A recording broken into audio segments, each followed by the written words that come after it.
March 2001, Suzuka Circuit, 5:47 a.m. The track is empty except for two cars sitting in the pit lane. On the left, a red NSX Type R, Honda's flagship supercar. $90,000, 290 horsepower from a hand-built 3.0-liter V6, the pinnacle of Honda engineering. On the right, a silver Civic test mule, stripped interior, roll cage, and under the hood, a prototype engine that isn't supposed to exist yet. The NSX driver is Motoharu Kurosawa, one of Honda's most experienced test drivers. He's here to set a baseline lap time. The Civic driver is a young engineer named Takeshi Nakamura. He's nervous. He's been told to just drive normally and don't push too hard. They both know what's really happening. This isn't a test, it's an execution. Kurosawa goes first, 3 warm-up laps, then 5 flying laps. His best time, 2 minutes, 31.4. Respectable. The NSX is doing what it's supposed to do. He comes into the pits, shuts down, and watches Nakamura roll out in the Civic. 3 warm-up laps. The Civic sounds angry, higher pitched, more aggressive than it should. Then Nakamura starts his flying laps. First lap, 2:30.1, faster than the NSX. The engineers in the timing tower look at each other. Fluke, someone says. He got a good exit out of Spoon. Second lap, 2 minutes 29.7 seconds, faster again. Third lap, 2 minutes 28.9 seconds, 3 seconds faster than the NSX. Kurosawa stands up. What engine is in that car? Nobody answers, because they all know. And they all know what this means. The Civic comes in, Nakamura climbs out, trying not to smile. Kurosawa walks over to the car, pops the hood, and stares at the engine. A 2.0-liter 4-cylinder, the K20A prototype, the engine that was supposed to replace the aging B-Series and economy cars. He looks at the lead engineer, Tetsuya Yamamoto. This is a problem. Yamamoto nods. I know. Stick around, because today we're uncovering the story Honda buried for 2 decades. The story of how a Civic engine humiliated their flagship supercar, how Honda's own engineering excellence became their worst nightmare, and how the company made a decision that would cost them hundreds of millions of dollars and destroy the careers of the engineers who built the greatest 4-cylinder of all time. This isn't about horsepower, this is about pride, and what happens when the peasants build something better than the kings. The NSX problem. To understand why that Suzuka lap time caused panic at Honda, you need to understand what the NSX represented. This wasn't just a fast car, it was Honda's credibility. They're proof that a Japanese manufacturer could build a legitimate supercar that competed with Ferrari and Porsche. The NSX launched in 1990, mid-engine, aluminum chassis, VTEC V6. It was sophisticated, reliable, and fast enough to make Ferrari nervous. The automotive press loved it. Honda could charge $60,000 to $90,000 depending on spec, and people paid it. But by 2001, the NSX was aging. The original 3.0-liter C30A made 270 horsepower. The updated 3.2-liter C32B made 290. Those were good numbers in 1990. By 2001, they were just adequate. The Porsche 911 was making 320. The Ferrari 360 was making 400. The NSX was being left behind. Honda knew this. They had multiple programs trying to develop a replacement, but every proposal got shot down because the business case didn't work. Supercars are expensive to develop, and they don't make money. The NSX program was profitable only because Honda kept it in production for over a decade, amortizing the development costs. So, Honda did what manufacturers do when a halo car is aging. They protected it. Marketing emphasized the NSX's balance, its reliability, its everyday usability. They didn't talk about horsepower because they were losing that battle. What they couldn't afford was for something to make the NSX look slow, especially not something wearing a Honda badge, and definitely not something that cost a quarter of the price. Then the K20A showed up at Suzuka and beat it. The Monday morning meeting. Honda's Tochigi R&D facility. Emergency meeting of the performance division heads. Everyone who matters is in the room. The NSX program manager, the Civic program manager, the engine development team, and several executives who normally don't attend technical meetings. The Suzuka data is projected on the wall. Lap times, telemetry, sector analysis. The numbers don't lie. The Civic test mule with the K20A prototype is consistently 2 to 3 seconds faster than the NSX Type R around a 5.8-kilometer circuit. The NSX program manager speaks first. Is the NSX running correctly? Is something wrong with it? Kurosawa, the test driver, shakes his head. The NSX is fine. It's running exactly as it should. The problem isn't the NSX. Everyone looks at Yamamoto, the K20A's chief engineer. Walk us through the specifications, an executive says. It's not a request. Yamamoto brings up his presentation. The K20A prototype specs: 2.0 liters, naturally aspirated, 287 horsepower at 8,600 RPM, 158 pound-feet of torque at 7,200 RPM, 143.5 horsepower per liter. Redline at 8,800 RPM. The NSX specs for comparison: 3.2 liters, naturally aspirated, 290 horsepower at 7,300 RPM, 224 pound-feet of torque at 5,300 RPM, 90.6 horsepower per liter. Redline at 8,000 RPM. The executive does the math. Your four-cylinder has better specific output than our supercar's V6? Yes, sir. And it revs higher? Yes, sir. And it's lighter? The K20A weighs 352 pounds. The C32B weighs 418. The room goes quiet. The NSX program manager looks sick. Another executive speaks up. What's the cost to manufacture? Yamamoto hesitates. He knows where this is going. The K20A in this specification costs approximately $3,200 to build at volume.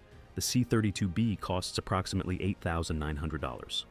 So your engine is lighter, more powerful per liter, revs higher, and costs a third as much to build? Yes, sir, but what? The C32B makes 66 more pound-feet of torque and has a much broader power band. The NSX is still faster in the real world because the executive cuts him off. The journalists won't care about power bands. They'll see that a Civic engine has better specs than the NSX. How do you think that reads? Nobody answers because they all know how it reads. Honda's $90,000 supercar can't even beat their economy car engine. The comparison nobody wanted. Here's what made the situation even worse. It wasn't just the numbers, it was the feel. After that Suzuka session, Honda's test drivers were asked to evaluate both cars back-to-back on the street and track. Blind evaluation, just car A versus car B. The results were devastating. On the street, drivers preferred the NSX. Obviously, it was a supercar, better visibility, better ergonomics, more exotic feel. But on the track, 4 out of 6 drivers said the K20A Civic was more fun. Not faster, more fun. They described the K20A as more eager, more responsive, more willing to rev. The VTEC crossover was more aggressive. The engine sound was more exciting.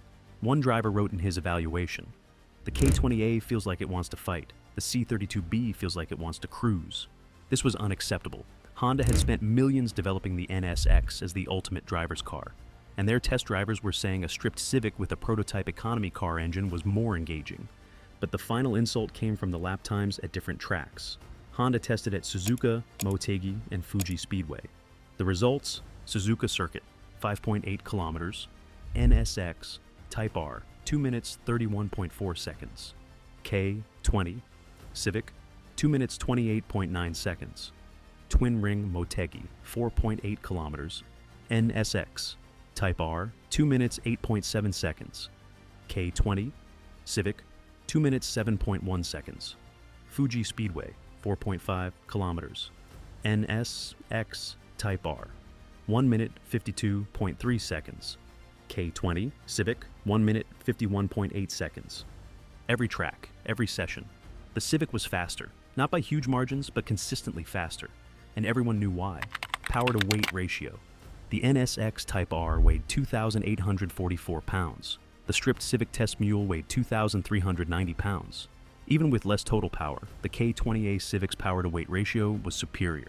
Someone did the math. NSX Type R, 10.2 pounds per horsepower. K20 Civic, 8.3 pounds per horsepower. The Civic had a 23% advantage in power to weight, and it was costing Honda $86,800 less to build. The brand crisis. Now, you might be thinking, so what? The K20A was faster. That's good, right? It proves Honda's engineering is improving. You'd think that. Honda's executives didn't, because here's what they saw. If the K20A went into production with these specifications, automotive journalists would immediately compare it to the NSX, and they'd discover that Honda's $20,000 economy car engine had better specific output, higher redline, and created a faster car than their $90,000 supercar.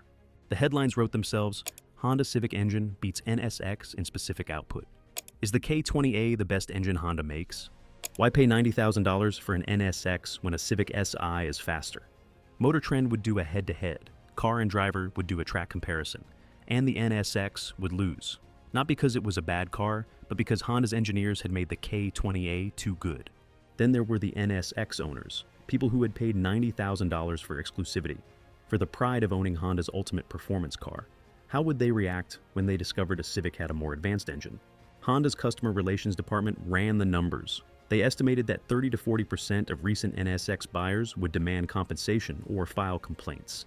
The potential liability was in the millions. But the real crisis was brand positioning. Honda had spent decades building a hierarchy. Civic, economy car, Accord, family sedan, Prelude/Integra, sport compact, S2000, sports car, NSX, supercar. Each tier was supposed to be distinctly better than the last. The K20A destroyed that hierarchy. A Civic engine was performing at supercar levels. The carefully constructed brand pyramid was collapsing. One executive in that meeting put it bluntly: "If we release the K20A as tested, we're admitting the NSX is overpriced by $70,000. The S2000 complication." But wait, there's more. Because Honda didn't just have an NSX problem, they had an S2000 problem. The S2000 had launched in 1999 with the F20C engine, 240 horsepower from 2.0 liters, 9,000 RPM redline. It was marketed as Honda's ultimate naturally aspirated sports car, the pinnacle of their high-revving VTEC philosophy. And dealers had waiting lists. People were paying over MSRP. The S2000 was a success precisely because it was exclusive, extreme, and felt like nothing else Honda made. Now, look at the K20A prototype specs again. 287 horsepower versus the F20C's 240. 143.5 horsepower per liter versus 120 horsepower per liter. 47 more horsepower from the same displacement. The K20A didn't just match the F20C, it destroyed it. And it did so with a simpler valve train, lower manufacturing costs, and broader power delivery. If Honda released the K20A at full spec, the S2000 would be obsolete. Why pay $32,000 for an S2000 when you could get a Civic Si with a more powerful engine for $20,000? Honda would be cannibalizing their sports car with their economy car. The brand damage would be catastrophic. But here's the part that really hurt. The K20A wasn't just faster than the F20C, it was more reliable. The F20C was Honda's engineering masterpiece, but it was also highly stressed. The 9,000 RPM redline and extreme piston speeds meant the engine required meticulous maintenance. Miss an oil change, and you risked bearing damage. The F20C was amazing, but demanding. The K20A, conservative by comparison. Yes, the prototype made 287 horsepower, but it did so at 8,600 RPM with less aggressive valve timing and lower peak cylinder pressures than the F20C. The bottom end was overbuilt. The oiling system was more robust. The K20A was faster and more durable. Honda's engineers had accidentally made the F20C obsolete while trying to build a better Civic engine. The decision that killed the dream. So Honda's executives faced an impossible choice. Option A, release the K20A at full specification, except that it would make the NSX look overpriced and the S2000 look obsolete. Watch their product hierarchy collapse. Deal with angry customers and brutal press coverage. Option B, limit the K20A. Deliberately handicap it to maintain brand positioning. Leave performance on the table to protect products that were already struggling. They chose option B. In that Monday meeting, the decision was made. The K20A would be detuned for broader market appeal. That was the official language. The real meaning, strangled to protect, is the NSX and S2000. Yamamoto tried to fight it. He presented data showing the K20A could handle the power. Durability testing proved it was reliable. Customer surveys showed demand for high-performance Civics was strong. The executives didn't care. One of them, Takeo Fukui, who would later become Honda's CEO, delivered the verdict. The K20A cannot exceed the F20C's specific output. It cannot approach NSX power levels. I don't care how you achieve this, but the production K20A will make no more than 220 horsepower in top specification. If you can't deliver that, we'll cancel the program and extend the B series. Yamamoto knew what this meant. The B series was aging out and couldn't meet upcoming emission standards. If the K20A was canceled, Honda's entire four-cylinder engine strategy would collapse. They had no choice but to comply. The meeting ended. Yamamoto walked back to his team with instructions to cripple the engine they'd spent 3 years perfecting. How to sabotage your own masterpiece. So, how do you make a 287 horsepower engine produce only 220 without making it obvious you're sabotaging it? Honda's engineers got creative with what internal documents later called strategic detuning through systematic restriction. First, choke the intake. The prototype K20A used a large diameter intake manifold with smooth, equal-length runners optimized for high RPM flow. The production version got a smaller manifold with sharper bends and shorter runners. On paper, this was for improved mid-range torque. In reality, it limited top-end breathing. The engine couldn't fill the cylinders efficiently above 7,500 RPM. Second, soften the cams. The prototype used aggressive cam profiles, 12.5mm lift, 260 degrees duration, wild for production. The production K20A Type S got 10.6mm lift, 232 degrees duration. Still good, but neutered. The base K20A got even milder cams. The result? VTEC crossover felt less dramatic, and the engine couldn't breathe at high RPM. Third, lower the red line. The prototype safely revved to 8,800 RPM. The production Type S was limited to 8,200 RPM. The base K20A stopped at 7,000 RPM. Not because the engine couldn't handle more, but because Honda didn't want customers accessing the true power band. Fourth, neuter the ECU. This was the most insidious restriction. Honda programmed conservative fuel maps and ignition timing. VTEC engagement was delayed to 6,000 RPM, well past the optimal crossover point.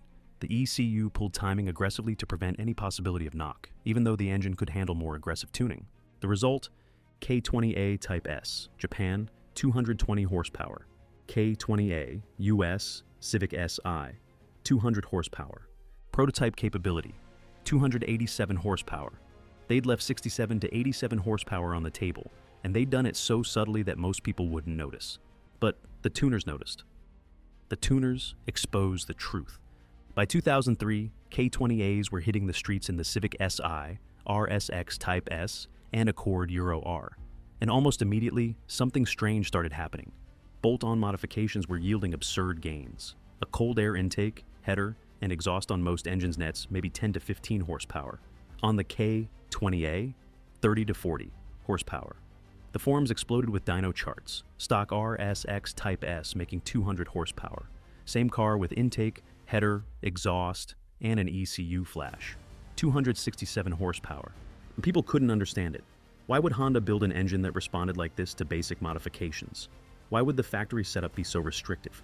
Then someone compared the K20A's specs to the F20C, similar bore and stroke, similar head design, similar VTEC architecture, but 40 horsepower less. The math didn't add up. The K20A should have been making more power than the F20C, not less. It had a newer head design, better oiling system, and more modern combustion chamber shaping. By 2005, tuners had figured it out. Honda had deliberately limited the K20A. The engine was responding to modifications like it had been suffocating because it had been. The documents that proved everything.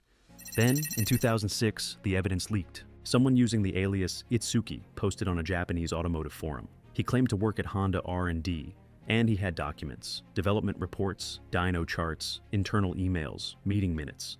One email was particularly damning. K20A prototype exceeds F20ID specific output by significant margin. This creates unacceptable positioning conflict with S2000 and approaches NSX territory. Engineering recommends strategic detuning to maintain product differentiation. Target, 220 horsepower maximum for Type S variant. Another document showed 3 dyno charts labeled Full Potential, Compromise, and Production Spec. Full Potential, 287 horsepower at 8,600 RPM. Compromise, 251 horsepower at 8,400 RPM. Production. Spec, 220 horsepower at 8,000 RPM. The smoking gun was a PowerPoint presentation from March 2001. One slide titled Market Positioning Strategy showed Honda's performance car lineup with power outputs. Someone had drawn a red line at 240 horsepower with a note, K-Series ceiling to preserve S2000/NSX positioning. Honda never confirmed the documents were real. They also never denied them. And notably, they never sued anyone for sharing them. The tuning community took this as confirmation. Honda had built a monster, then chained it up to protect cars that were already dying. The irony of protection. Here's the beautiful, tragic irony. Honda's attempt to protect the NSX and S2000 failed completely. The NSX was discontinued in 2005, not because the K20A made it look bad, but because it was 15 years old and couldn't compete with modern supercars. The K20A had nothing to do with its death. The S2000 lasted until 2009. It died because of the financial crisis and stricter emissions regulations, not because of internal cannibalization. The two cars Honda had tried to protect by limiting the K20A both died anyway. Meanwhile, the K20A lived on. It became the most popular engine swap of the 2000s. It powered everything from CRXs to Miatas to time attack monsters. And because Honda had over-engineered the bottom end while restricting the output, it became the ultimate tuner platform. People were making 300 naturally aspirated horsepower on stock internals. With forced induction, 500 horsepower was common. Some builds exceeded 1,000 horsepower. The K20A became the new 2JZ. Not because it was designed for power, but because it was designed to be unbreakable, then artificially restricted. Honda had accidentally created the greatest tuner engine of the 2000s by trying to protect products that didn't survive anyway. What those Suzuka lap times really meant. Let's go back to that morning at Suzuka. The K20A Civic beating the NSX by 3 seconds. Honda buried those times. They never released them publicly. The test reports were classified. The engineers who participated were told not to discuss it. But according to sources who were there, Honda ran additional tests after that March session. They wanted to know, was it a fluke? Was the Civic driver just better? Was the NSX having issues? They swapped drivers, same result. The Civic was faster. They tested in rain, same result. They tested with the same tires, same fuel, controlled conditions, same result. The K20A Civic was consistently faster than the NSX Type R around every track they tested. Not by huge margins, but consistently faster. One engineer who was present described it as the most depressing validation testing I've ever witnessed. We'd proven our economy car engine could beat our supercar, and instead of celebrating, we were ordered to make it worse.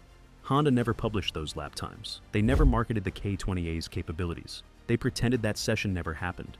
But the engineers who were there never forgot, and some of them left Honda because of it. The engineers who left. Tetsuya Yamamoto, the K20A's chief engineer, left Honda in 2008. He went to work for a small tuning company in Yokohama that specialized in K-series builds. In a 2015 interview with a Japanese automotive magazine, he finally spoke openly. We proved the K20A could beat the NSX. We had the data, the lap times, the dyno charts, everything. And management's response was to bury it and order us to make the engine worse. That was the moment I knew I couldn't stay at Honda. When asked about regrets, he said, "My only regret is that customers never got to experience what we actually built. They got a compromised version designed to protect cars that died anyway. The K20A you can buy is maybe 70% of what we created." Other K20A team members scattered throughout the industry. Several went to competitors, bringing their knowledge with them. One went to Mazda and worked on the Skyactiv G program. Another joined Toyota's Gazoo Racing division. A third consulted for Subaru on their FA series. They carried the K20A's lessons with them: how to build an engine with massive overhead, how to extract maximum efficiency from every component, how to create something that could handle far more than its rated output. Honda lost more than just an engine when they limited the K20A. They lost the engineers who built it. The legacy of that Suzuka morning. Today clean K20. A-equipped cars command premium prices. An unmolested RSX Type S sells for more now than it did new. Civic Si owners treat their K20 A's like investments. And tuners still chase that 287 horsepower prototype spec. With the right combination of parts, intake manifold, cams, ECU tuning, exhaust, you can get close. Some builds exceed it. But nobody has ever replicated the exact specifications of that prototype that beat the NSX at Suzuka, because Honda destroyed the documentation. The aggressive cam profiles were never put into production. The intake manifold design was altered. The ECU calibration was locked away.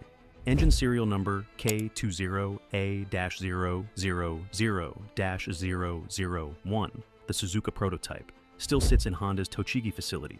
According to a source who worked there until 2019, it's tested every 5 years, and it still makes 287 horsepower. No degradation, no issues. It's like a museum piece, the source said, a reminder of what Honda could have built if they weren't afraid of their own excellence. What Honda won't admit. Honda still won't discuss the K20A's development honestly.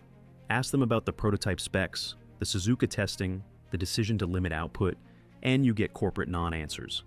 The K20A was optimized for a balance of performance, emissions, and durability across diverse markets. Technically true, completely meaningless. But talk to retired Honda engineers off the record, and you hear a different story. They'll tell you about that Monday meeting in March 2001, about the panic when the lap times came in, about the directive to make the engine worse to protect the NSX. One former engineer put it bluntly, "We beat our own supercar with a Civic engine, and instead of celebrating, we were punished." That tells you everything about what went wrong at Honda in the 2000s. The question nobody wants to answer. Here's what keeps me up at night. What would have happened if Honda had released the K20A at full specification? Would the NSX have died earlier? Probably not. It was already on life support by 2001. Would the S2000 have been cannibalized? Maybe. Or maybe Honda could have differentiated them. The S2000 as the exotic roadster, the Civic SE as the accessible rocket. Would Honda have dominated the sport compact segment? Almost certainly. A 287 horsepower Civic SY in 2002 would have destroyed the WRX, the EVO, everything. Honda would have owned that market. Instead, they chose to protect products that were already dying, walked away from potential dominance in the sport compact market, and turned the K20A into a cautionary tale about corporate politics killing engineering excellence. That Suzuka lap time, 2 minutes 28.9 seconds in a K20A, Civic beating a 2 minutes 31.4 seconds NSX Type R, represents everything Honda could have been and chose not to be. The modern consequence. Today, when Honda releases a new performance car, the first thing enthusiasts do is assume it's been detuned. The current Civic Type R, dyno tests show it makes 333 horsepower at the crank, despite being rated at 306. Honda underrated it by 27 horsepower. Why? The same reason they limited the K20A, to maintain separation in the lineup, to leave room for future models, to avoid embarrassing other products. The K20A taught customers that Honda's factory ratings are suggestions, not limits, that their engines are always better than advertised, and that if you want the truth about what a Honda engine can do, you need to dyno it yourself. That's the legacy of that March morning at Suzuka. Not just a fast lap time, but proof that Honda's greatest enemy has always been Honda itself. The K20A didn't just beat the NSX on that track. It exposed the fundamental flaw in Honda's corporate philosophy. They were more afraid of their own excellence than they were of their competitors. And that fear cost them everything. So here's what I want to know. If you could go back to March 2001 and make the decision, would you release the 287 horsepower K20A and let it destroy the NSX's reputation? Or would you protect the supercar and limit the Civic engine? There's no right answer. But there is an honest one. Honda chose pride over excellence. They chose brand hierarchy over engineering truth. And they've been paying for it ever since. Let me know what you would have done in the comments. And if you want more stories about the engineering that manufacturers tried to hide, the lap times they buried, and the truth behind the legends, hit that subscribe button. Because there are more secrets, more suppressed data, more moments when corporate politics killed brilliant engineering. This is the JDM Engine Archive. Catch you later.